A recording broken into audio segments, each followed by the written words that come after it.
Hello everyone, my talk kind of follows well from Nurhan, so yeah, I hope you enjoy it. So, sticks and stones may break my bones, but words will never hurt me. We've all heard this saying before, but we know it's not true. Words can hurt more than having sticks and stones thrown at us. But why do words hurt? I mean, they're just words. Hello, my name is Sara Ahmed, and today I'm going to be addressing the question, can emotional pain manifest physically? I'm going to illustrate this question using a case study on a congenital analgesiac. Congenital analgesiacs cannot feel physical pain. Their pain receptors degenerate and they can't transmit signals from the external environment to their central nervous system. So these people have never felt their teeth get pulled out and have never experienced a migraine. Sounds nice. However, consider this congenital analgesiac who reported tension-type headache symptoms after the sudden death of her younger sibling. This woman is 32 years old and has never experienced physical pain, but it seems that the most traumatic emotional experience of her life has triggered physical pain. So this begs the question, can emotions manifest physically? Well, research on chronic pain can shed some light on this question. Individuals with chronic pain, such as chronic back pain, arthritis, fibromyalgia, you name it, share the common symptom of widespread ongoing pain in multiple areas of their body. After several years with this condition, they start to develop symptoms of negative psychological affect. If this is left untreated, they can develop conditions like depression, anxiety, and catastrophizing. Now, it makes sense that if you're in pain for a long time, you're going to be a negative person. But why is this pattern seen in many people with chronic pain? Well, people who do research on chronic pain have attributed its onset to two different factors, either physical trauma or a negative psychological condition.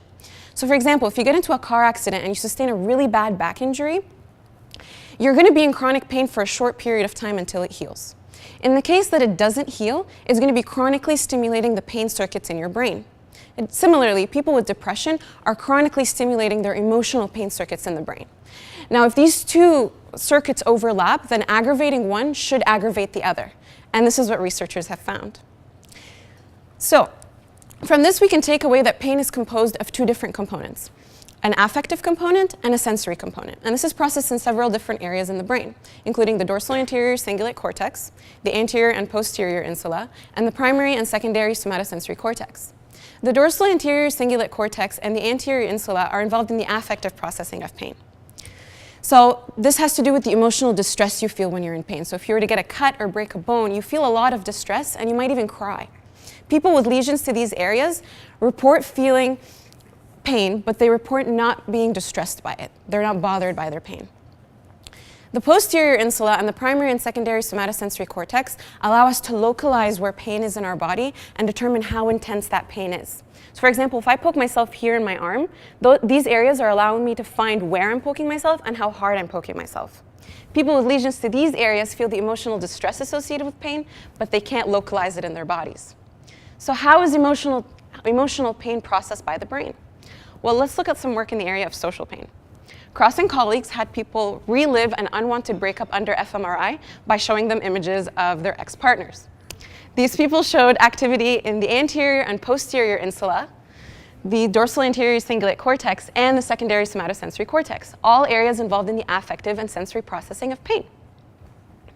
DeWall and colleagues looked at the effect of physical painkillers on emotional pain. They had participants take 2 doses of 500 milligrams of acetaminophen a day, or Tylenol, for 21 days. And they also asked them to keep a diary of their emotional experiences for that period of time.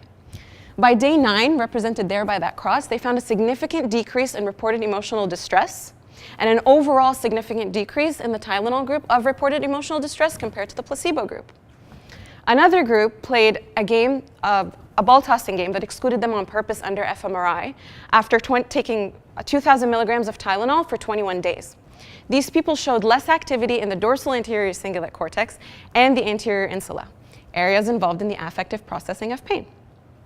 So what does all this mean? It means that words and actions can hurt. And I hope now you can appreciate how emotions are experienced in our bodies. So, saying something mean can actually feel like taking a punch to the face. And some people would rather take a punch to the face than have to endure the silent treatment. I know I would. People with emotional pain don't want to be emotionally incapacitated. Their physiology influences them to be that way. So we should be cognizant of our actions and our behaviors because one thing can influence different people in different ways. But is there a way to make emotional pain feel better? Well, one solution is smiling. Why? Because smiling makes us feel really good. Ron Gutman discussed the contagious effects of smiling, and that children on average smile about 400 times a day, whereas us boring adults smile only 20 times a day. And that's why being around children is such a pleasure. Look at the smile on all of your faces. This baby probably just made your day. The pleasure of one smile also equates to eating 1,000 chocolate bars or receiving $25,000 in cash. So you can get fat and rob a bank, or you can smile. The choice is yours. So next time you're in a fight with your friend or you're walking down the street, just smile. If you're feeling down, go find your younger niece, nephew, or sibling and hang around them. You'll be preventing emotionally physical pain and possibly alleviating that of somebody else's. Thank you.